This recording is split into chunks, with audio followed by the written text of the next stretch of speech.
Presidente, oggi a Lucera si parla di PUG, ma è così importante per una città parlare di PUG? Il PUG è un piano urbanistico generale e quindi delinea lo sviluppo del territorio e non si basa soltanto sul comparto dell'edilizia, ma investe il trasporto, le aree produttive, l'ambiente, i servizi, le infrastrutture.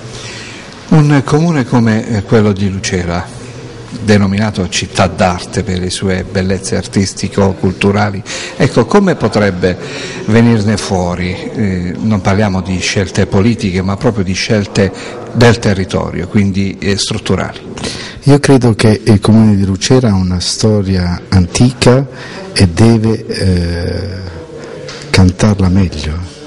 E questo sottolineo il mio intervento, che ho detto che l'edilizia deve puntare sulla riqualificazione urbana e sulla qualità della vita, valorizzando gli aspetti e il patrimonio del territorio come l'anfiteatro, il castello. Senta, com'è la situazione invece a livello provinciale? Lei di provincia di Foggia ne conosce tutti gli aspetti, se vogliamo.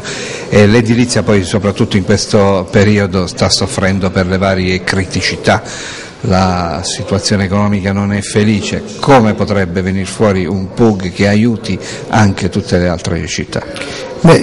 Io qualche tempo fa, in qualità di presidente dell'ANCE, quindi l'ANCE ha fatto uno studio con il CRESME che sta avviando una visione diversa della capitanata e delle città delle capitanate, perché noi abbiamo tanti pregi ma anche molti difetti, e i difetti è questo sfrenato campanilismo.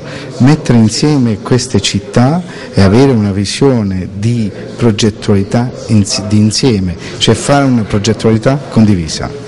Chiudiamo, la politica quanto incide sulla scelta poi del futuro di una città? Devo dire che negli ultimi 20 anni la politica ha inciso nelle non scelte.